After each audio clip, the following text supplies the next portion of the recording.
Welcome back to the channel. இன்றைக்கி நம்ம என்ன பார்க்க போகிறோன்னா 9 லைவ்ஸில் இருக்க செகண்ட் ஸ்டோரியான த டான்ஸர் ஆஃப் கண்ணூர் அப்படிங்கிற ஸ்டோரியை தான் பார்க்க போகிறோம். இந்த டான்ஸர் ஆஃப் கண்ணூரோட செட்டிங் கேரளா. இது எதை பேஸ் பண்ணியிருக்குன்னா தெய்யம் அப்படிங்கிற ஃபெஸ்டிவலை பேஸ் பண்ணி தான் இருக்கும். தெய்யம் அப்படிங்கிற வேர்டுக்கு என்ன மீனிங்னா தெய்வம் அப்படிங்கிறது. ஃபஸ்ட்டு இந்த ஃபெஸ்டிவல் எப்படி நடக்கும் அப்படிங்கிறத பற்றி டிஸ்கிரைப் பண்ணியிருக்காங்க. நிறைய பீப்புள் கேதர் ஆகி பான்ஃபயர் ஏற்றி அதுக்கப்புறமா ஒரு ஃபாரஸ்ட்டில் இருக்க கிளியரிங்ஸில் தான் இந்த ஃபெஸ்டிவல் நடக்கும் அப்படின்னு சொல்கிறாங்க. மிடில் ஆஃப் த நைட்டில் மூன் லைட் கீழே ஒரு பக்கம் பேடி ஃபீல்ட், இன்னொரு பக்கம் ரப்பர் அண்ட் கோகோனட் பாம்ஸ் அந்த மாதிரி இருக்க இடங்களில் நடுவில் இருக்க ஃபாரஸ்ட்டோட கிளியரிங்ஸில் இந்த ஃபெஸ்டிவலை அவங்க வந்து செலிப்ரேட் பண்ணுவாங்க.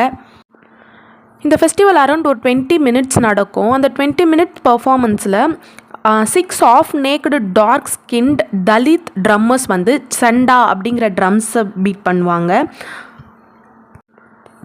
அந்த மாதிரி நிறைய பீப்புள் கேதர் ஆகியிருப்பாங்க. இந்த ஃபெஸ்டிவலில் வந்து பர்ஃபார்மர்ஸாக யார் இருப்பாங்கன்னா தலித் பீப்புள் தான் இருப்பாங்க. அந்த தலித் பீப்புள் நிறைய பேர் நிறைய கடவுளோட வேஷத்தை போட்டு அவங்க வந்து டான்ஸ் பண்ணிகிட்ருப்பாங்க.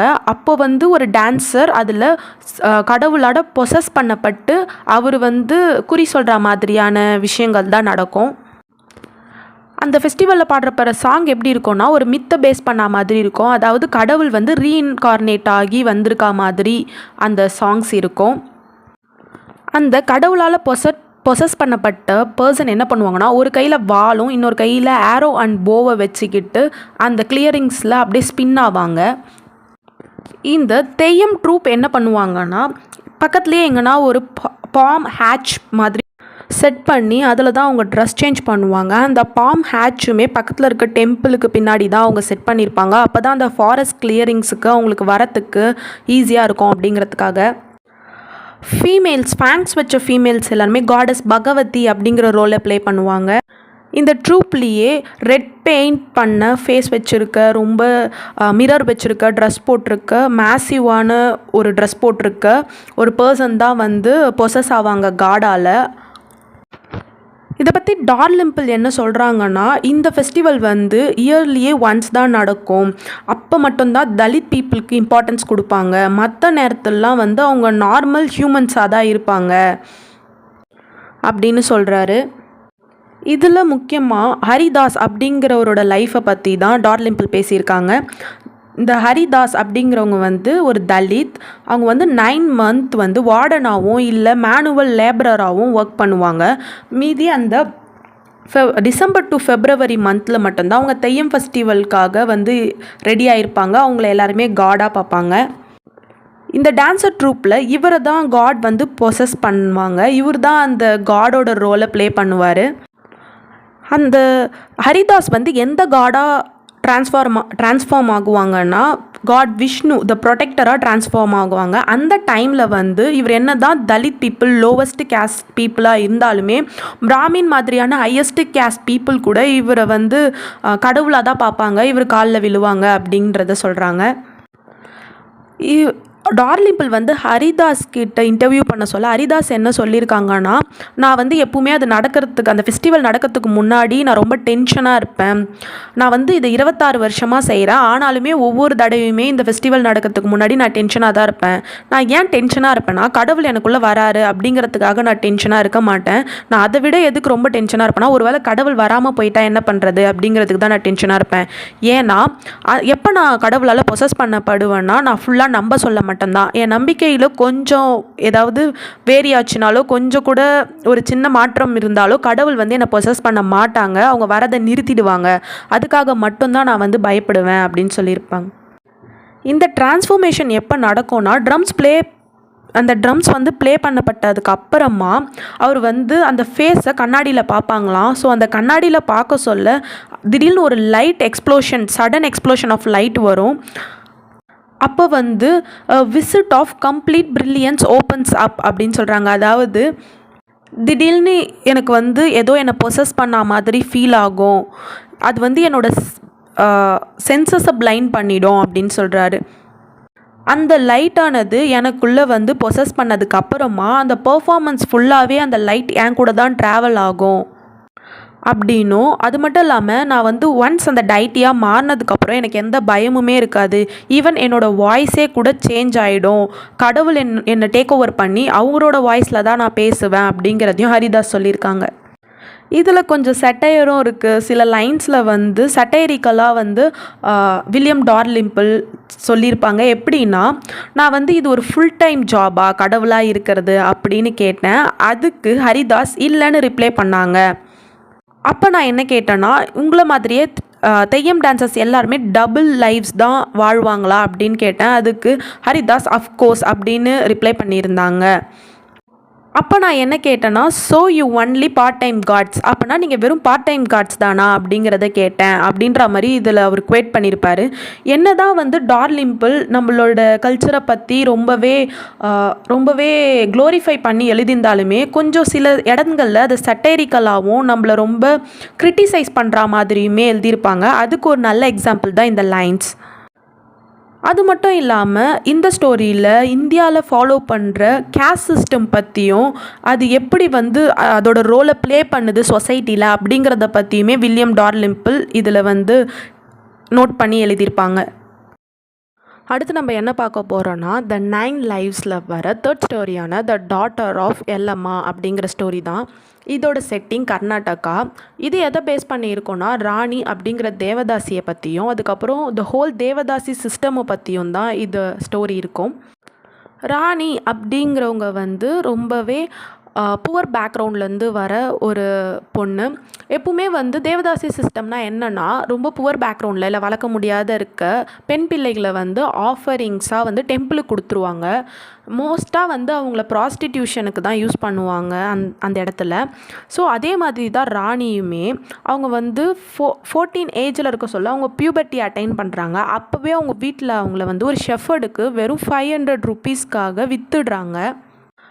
அதுக்கப்புறமா அவங்க ஆண்ட் என்ன பண்ணுறாங்கன்னா, அவங்கள பாம்பேக்கு கூப்பிட்டு போயிட்டு ப்ராத்தலில் வந்து அவங்கள விற்றுட்டு வந்துடுறாங்க. ஸோ என்ன தான் அவங்கள ப்ராத்தலில் விற்றாலுமே அங்கே இன்சார்ஜாக இருக்க லேடி வந்து அவங்கள ஃபோர்ஸ் பண்ணலை. ஆனால் கொஞ்ச நாள் ஆக ஆக அவங்களுமே செக்ஸ் ஒர்க்கராக இருக்கிறதுக்கு அடாப்ட் ஆகிக்கிறாங்க. அவங்களுக்கு வந்து அவங்க செக்ஸ் ஒர்க்கராக இருந்து அவங்களுக்கு 2 குழந்தைங்க வந்து வருது பாம்பேயில். எதனாலனா அவங்களுக்கு வந்து லேக் ஆஃப் செக்ஸுவல் எஜுகேஷனால் அவங்க சின்ன வயசுலேயே சேஃப்டி மெஷர்ஸ் இல்லாமல் அவங்க வந்து 2 குழந்தைக்கு அம்மாவாகிறாங்க.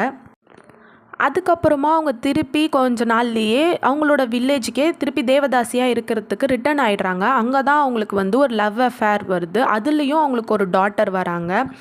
ஸோ அந்த லவ் அஃபேர் வந்து கொஞ்ச நாள்லேயே முடிஞ்சிடுது. ஏன்னா அந்த லவ் அஃபேரில் இருந்த அந்த வில்லேஜ் மேன் என்ன பண்ணாங்கன்னா, இன்னும் எனக்கு குழந்தை வேணும் அப்படின்னு ராணியை ஃபோர்ஸ் பண்ணாங்க. அதுக்கு ராணி ஒத்துக்கல. ஸோ வந்து அவங்களோட லவ் அஃபேரை அவங்க எண்ட் பண்ணிக்கிறாங்க. ராணி வந்து டார்லிம்பிளை மீட் பண்ண சொல்ல டார்லிம்பிள் வந்து, எஸ்கியூஸ் மீ மேடம், நான் உங்களை வந்து பேட்டி எடுத்துக்கலாமா, இன்டர்வியூ பண்ணிக்கலாமா அப்படின்னு கேட்குறாங்க. யாருமே வந்து தேவதாசிங்களா அவ்வளோ ஒரு ரெஸ்பெக்டாக நடத்த மாட்டாங்க. ஆனால் டார்லிம்பிள் வந்து அவங்கள ரொம்ப ரெஸ்பெக்டாக நடத்தினாங்க. ராணியுமே வந்து அவங்களுக்கு இன்டர்வியூ கொடுக்க அக்செப்ட் பண்ணிக்கிறாங்க. ராணி அதுக்கப்புறம் அவங்க ஃப்ரெண்ட் காவேரி 2 பேருமே வந்து அங்கே இருக்காங்க. காவேரியுமே வந்து ஒரு தேவதாசி தான். ஸோ அப்படியே அவங்க 2 பேர்கிட்டையுமே டார்லிம்பிள் வந்து இன்டர்வியூ பண்ணுறாங்க.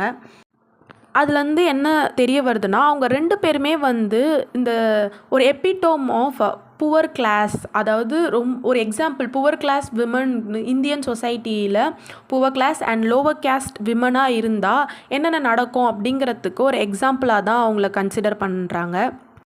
ராணி அண்ட் காவேரி 2 பேருமே அவங்களே கன்சோல் பண்ணிக்கிறாங்க. எப்படி கன்சோல் பண்ணிக்கிறாங்கன்னா, அவங்க ஒரு ஆஸ்பீஷியஸ் சிம்பிள்ஸ் அப்படின்னு சொல்லி கன்சோல் பண்ணிக்கிறாங்க. ஏன்னா அவங்க வந்து கடவுளோட குழந்தை, கடவுளுக்காக ஆஃபர் பண்ணப்பட்டவங்க அப்படின்னு சொல்லி அவங்கள கன்சோல் பண்ணிக்கிறாங்க. அவங்க என்ன தான் கன்சோல் பண்ணிக்கிட்டாலுமே அவங்களுக்கு தெரியும், பீப்புள் வந்து அவங்கள வந்து அவங்களோட செக்ஷுவல் டிசையர் அண்ட் தேர்ஸ்ட்டை குவென்ச் பண்ண தான் ஒரு செக்ஷுவல் டாயாக யூஸ் பண்ணிக்கிறாங்க அப்படிங்கிறது அவங்களுக்கு தெரியும்.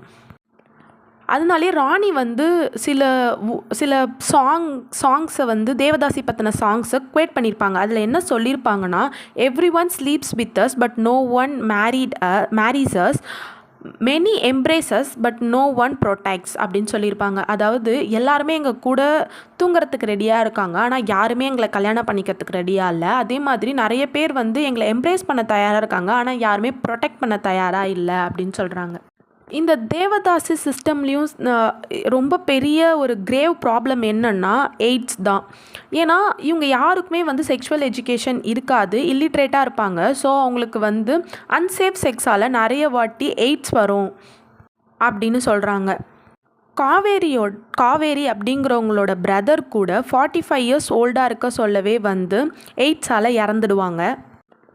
அவங்க என்ன சொல்கிறாங்கன்னா, நாங்கள் ஒரு வேளை ரொம்ப நாள் வாழ்ந்தோம், ஓல்டாகவும் அக்லியாகவும் ஆகிற அளவுக்கு வாழ்ந்தோன்னா எங்களால் நிறைய பேர் சாவாங்க அப்படின்னு சொல்கிறாங்க. காவேரி பிரதர் வந்து ஒரு ட்ரக் டிரைவராக இருந்தாங்க. அப்போ வந்து அவங்களுக்கு எய்ட்ஸ் இன்ஃபெக்ட் ஆகி அவங்க இறந்துட்டதா காவேரி வந்து அவங்க இன்டர்வியூவில் வில்லியம் டார்லிம்பிள் கிட்ட சொல்லியிருக்காங்க. ஸோ வில்லியம் என்ன பண்ணுறாங்கன்னா, ராணி அண்ட் காவேரியை எல்லம்மா அப்படிங்கிற டெம்பிளுக்கு கூப்பிட்டு போகிறாங்க. அந்த காடஸோட பேர் தான் எல்லம்மா. இது நார்த் கர்நாடகாவில் இருக்க ஒரு டெம்பிள். எல்லம்மா அப்படிங்கிற காட் தான் வந்து இவங்களோட ப்ரொடெக்டர். அதாவது தேவதாசிஸ் வந்து எல்லம்மாவை தான் அவங்களோட சோல் ப்ரொடெக்டராக கன்சிடர் பண்ணுறாங்க. இதுக்கு வந்து அந்த எல்லம்மாக்குன்னு ஒரு ஸ்டோரி இருக்குது. அந்த காடஸ்க்கு என்ன ஸ்டோரினா, இந்த எல்லம்மாங்கிறவங்க ஃபேமஸ் ரிஷி ஜமதக்னி அப்படிங்கிறவங்களோட ஒய்ஃபாக இருந்திருக்காங்க. ஜமதக்னி அப்படிங்கிறவங்க லார்ட் சிவாவோட ரீஇன்கார்னேஷன் அப்படின்னு சொல்லப்படுறாங்க. ஸோ அப்படி அவங்க ஒய்ஃபாக இருக்க சொல்ல அவங்களோட டியூட்டியை செய்யறதுக்கு தவறிடுறாங்க. அதனால காட் என்ன பண்ணுறாங்கன்னா, அவங்கள ரொம்ப அக்லியாகவும் ஓல்டாகவும் ஒரு மாதிரி சிக்லியாக மாற்றி அவங்கள வந்து ரோட்ஸில் பெக் பண்ண விட்டுடுறாங்க.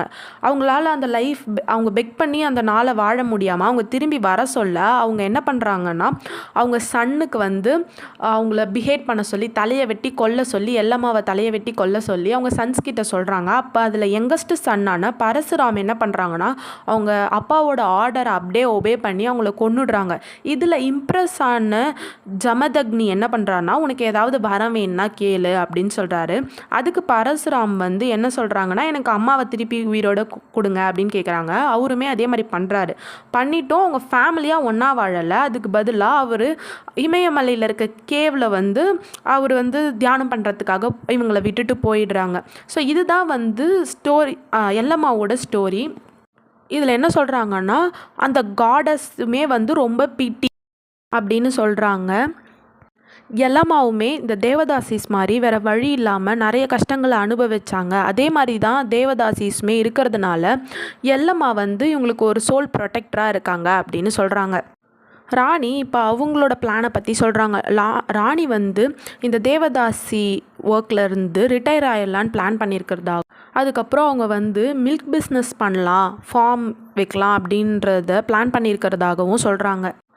அப்போ தான் வந்து டார்லிம்பிள் கேட்குறாரு, உங்களுக்கு வந்து 2 பெண் குழந்தைங்க இருந்தாங்களே அவங்களுக்கு என்னாச்சு அப்படின்னு சொல்லி. அப்போ வந்து ஃபஸ்ட்டு ராணி வந்து சொல்ல மறுக்கிறாங்க. அவங்க உடம்பு சரியாமல் இறந்துட்டாங்க, வயிறு வலியில் இறந்துட்டாங்க அப்படின்னு சொல்கிறாங்க. ஆனால் வந்து டார்லிம்பிளுக்கு என்ன கொஷின்னா, யாருமே வந்து ஸ்டொமக் பெயினால் இறக்க மாட்டாங்க, என்ன அப்படிங்கிறத தெரிஞ்சுக்கணுன்னு அவங்க கொஞ்சம் திருப்பி இன்சிஸ்ட் பண்ணி கேட்குறாங்க. அப்போ தான் சொல்கிறாங்க, அவங்க 2 பேருமே வந்து எய்ட்ஸில் இறந்துட்டதா ராணி சொல்கிறாங்க. ஸோ இது வந்து ரொம்ப ஷாக்காக இருக்குது. எப்படின்னு கேட்டால் அவங்க 2 பேருமே தேவதாசிகளாக இருந்திருக்காங்க அப்படின்னு சொல்லி தெரிய வருது டார்லிம்பிளுக்கு. அப்போ டார்லிம்பிள் கேட்குறாரு, நீங்கள் ஆல்ரெடி இந்த கஷ்டத்தெல்லாம் பார்த்துருக்கீங்க, ஃபேஸ் பண்ணியிருக்கீங்க, அப்புறம் எப்படி நீங்கள் உங்கள் 2 பொண்ணுங்களையும் தேவதாசியாக விட்டீங்க அப்படின்னு கேட்டிருக்காங்க. அதுக்கு அவங்க என்ன சொல்கிறாங்கன்னா, அவங்க ஃபஸ்ட்டு டாட்டர் வந்து எலோப் ஆகிட்டதாகவும், எலோப் ஆகிட்டு திரும்பி வந்ததுனால அவங்கள யாருமே வந்து கல்யாணம் பண்ணிக்க தயாராக இல்லை, அதனால அவங்க தேவதாசியாக மாறினதாகவும், செகண்ட் டாட்டரோட தைஸில் வந்து ஒயிட் பேட்சஸ் இருக்கும், அது வந்து எல்லாராலையும் அக்லியாக கன்சிடர் பண்ணப்பட்டு யாருமே அவங்கள கல்யாணம் பண்ணிக்கிறதுனால அவங்களுமே வந்து தேவதாசியாக மாறினதாகவும் சொல்லியிருக்காங்க. இவங்க 2 பேருமே தேவதாசியாக இருக்க சொல்லவே எய்ட்ஸில் அஃபெக்ட் ஆகி இறந்துட்டு இருக்காங்க. ஸோ அப்படி பேசிகிட்டு இருக்க சொல்ல தான் டார்லிம்பிளுக்கு என்ன தெரிய வருதுன்னா, ராணியுமே வந்து ஹெச்ஐவியில் இன்ஃபெக்ட் ஆகியிருக்காங்க அப்படிங்கிறது. என்னதான் அவங்க ரொம்பவே பாசிட்டிவாக பேசினாலும், நான் வந்து தேவதாசியிலேருந்து வந்து ரிட்டையர் ஆகிட்டு அதுக்கப்புறமா நான் ஃபார்ம் வைக்க போகிறேன், மில்க் பிஸ்னஸ் பண்ண போகிறேன் அப்படின்ட்டு அவங்க பாசிட்டிவாக பேசினாலுமே இது எல்லாமே அவங்களோட உட்டோப்பியா, அதாவது ஒரு எதிர்பார்ப்பு தான், பாசிட்டிவான லைஃபுக்கான ஒரு எக்ஸ்பெக்டேஷன் தானே தவிர இது எதுவுமே நடக்க போகிறதில்ல, அவங்களுமே இறக்க போகிறாங்கன்றது அவங்களுக்குமே தெரியும் அப்படின்ட்டு இந்த ஸ்டோரியை முடிச்சிருக்காங்க.